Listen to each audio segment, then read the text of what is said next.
Reporte 100.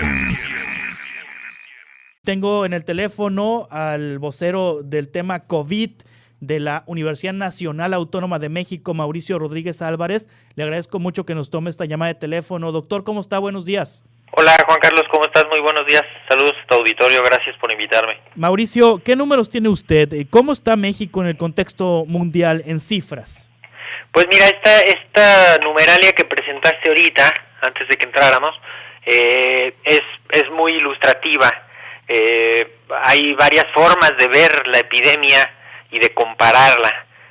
Algunos creen que estamos jugando competencias y entonces comparan como si fueran los atletas de una competencia y dicen quién quedó en primero, en segundo y en tercer lugar, como si solo fuera el asunto de comparar los números de lo que está ocurriendo, ya sean casos nuevos, casos muertes, ¿no? Así. Pero pues en la epidemiología sí no es tan correcto comparar las situaciones, porque pues ya lo decías, Bélgica tiene una cantidad de muertos en relación a su población que es, pues creo que 3 veces más que la de México, ¿no? O algo por el estilo. Sí. Lo que quiere, o sea, vamos, hay formas de verlo en las que es más justo, porque equiparas en función del número de poblaciones y eso. Entonces, pues sí, tenemos una epidemia muy grande, ¿no? Tenemos ya una cantidad de muertos muy grande, no es de las peores en el mundo en función de la población, pero sí es fuertísima, ¿no? Sí, está en lugar número 11 México en relación de muertes por cada millón de habitantes. Y también hay otro dato que dice que en el número total de defunciones México llega al tercer lugar mundial. Ajá, de acumulado, ¿verdad? De acumulado, exactamente. Sí, y que digo, son muchísimas y cada una es una historia y pues sí, es una desgracia, ¿no? Sí. Nada más que cuando vemos que somos un país de 130 millones de habitantes, entonces pues ahí sí ya vamos viendo, a ver, de entrada pues vámonos comparando en función de la cantidad de gente y pues también cada país tiene condiciones distintas, ¿no? Sí. Internas de su población, de sus servicios de salud, de su capacidad, de su organización administrativa, de su organización política, ¿no? Entonces, vamos, lo importante es quizá, y creo que con eso podríamos cerrar esta primera idea, es decirles, a ver, la epidemia sigue siendo un problema gravísimo en el país y en el mundo. Estamos con una epidemia muy activa en el país, muy activa. Hay unos sitios donde todavía no entra y ahí va a entrar, y hay unos sitios donde ya entró y ahí se está quedando y parece que no está tan fácil echarla para afuera, ¿no? Entonces hay que evitar los contagios, hay que utilizar el cubrebocas en la vía pública, en los sitios concurridos, en los espacios cerrados, cuando estemos cerca de alguien más. Hay que identificar rápido a los enfermos, evitar contagios y evitar complicaciones. Eso es lo que le va a cambiar la cara a la epidemia. No importa si lo vemos en la página del Johns Hopkins o en la de Our World in Data o en la de la Secretaría, ¿no? Sí. En la comunidad es donde vamos a cambiar, donde en una casa identifiquen rápido al enfermo y lo aíslen para que no contagie y lo cuiden para que no contagie y no se complique. Sí, hay un grupo de 9 gobernadores que piden la renuncia de Hugo López-Gatell la semana pasada. Imagínate qué agenda tienen, que están preocupados por eso, ¿no? Me parece absolutamente fuera de foco, ¿no? Sí, desde su punto de vista, ¿cómo se ha llevado desde el gobierno el control de la pandemia? Pues el gobierno ha articulado a todas las instituciones involucradas, que creo que ese es también el mensaje importante, no es la conducción de una persona, es la ejecución de todas las instituciones involucradas, los servicios de salud del IMSS, del ISSSTE, de Pemex, de Sedena, de los estados, cada instituto de salud de los estados, los servicios de salud de la institución federal, de la Secretaría Federal. O sea, es una situación tan compleja que pues ha requerido acciones nunca antes vistas. Estamos frente a un fenómeno nunca antes visto. Por eso de pronto pararse y decir, ay, qué fácil, le hubieran hecho así, ¿no? Pues no es algo que podamos decir tan sencillo, ¿no? Es una situación, mira cualquier país, todos los que andaban diciendo, no, que Corea ya lo logró, ahí está Corea cerrando otra vez. No, que Alemania, que ahí sí son buenos, ahí están cerrando otra vez, ¿no? Sí. Francia, ahí va a cerrar. Abrieron escuelas, las van a tener que cerrar. Abrieron un poco el verano, lo van a tener que cerrar.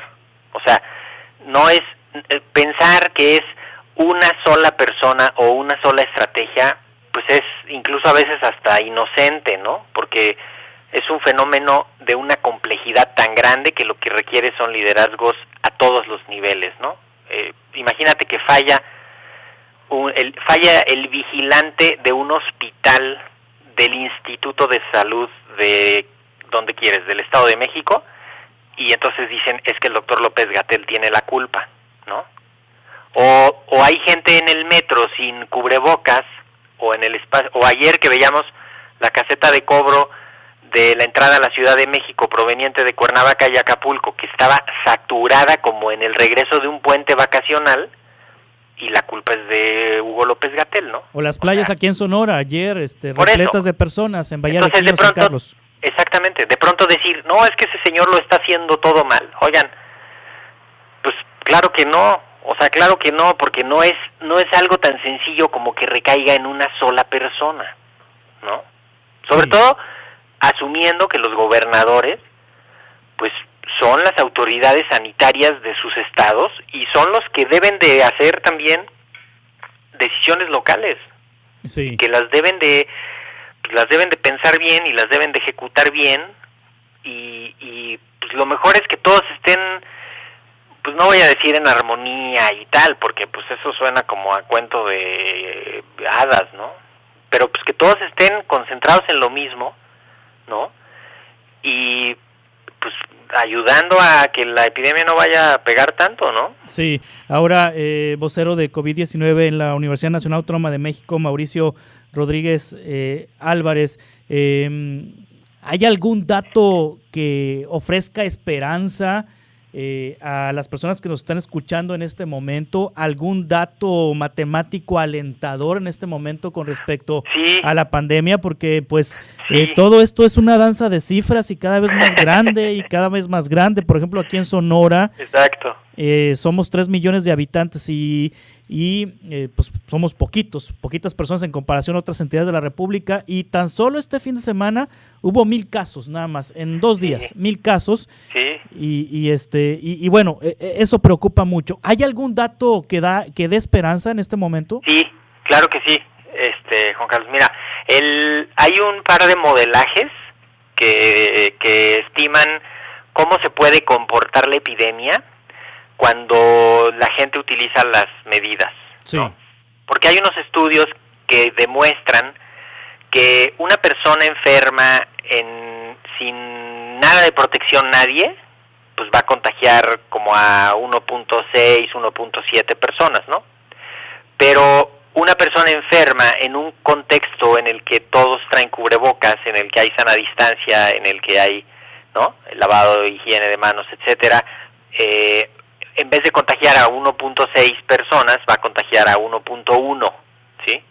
Y entonces, hay unos modelajes que dicen, si el 95% de las personas de la comunidad utilizan el cubrebocas en el espacio público en todo momento, y se guarda sana distancia, y se identifica pronto a los enfermos y a sus contactos, entonces sí vamos a poder romper la fuerza de la epidemia, romper la transmisión, y vamos a evitar contagios. Entonces, hay unos modelajes matemáticos que dicen que en algunas zonas, las más avanzadas, que entiendo que Sonora es una de las más adelantadas, porque les empezó a pegar también primero la epidemia, para octubre podríamos estar viendo una disminución, sí y solo si la gente usa el cubrebocas, se identifica pronto a los enfermos y a sus contactos, y se evitan contagios.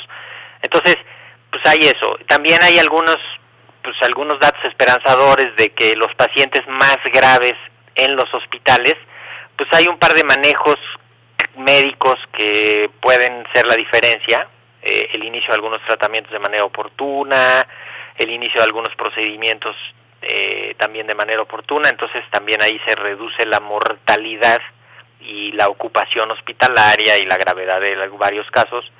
Y también lo otro es, pues ya nos dijeron cuáles son los factores de riesgo, ya nos dijeron cuáles son las situaciones de riesgo, los sitios donde hay mayor riesgo, y pues es responsabilidad de la comunidad evitarlos. O sea, la mitad de la respuesta está en la comunidad, eso que no le quede duda a la gente, ¿eh? Los planes, cuando uno lee los planes que hizo ya el gobierno, de cómo regresar y cuándo sí, cuándo no, y en qué casos y tal, están muy bien trazados.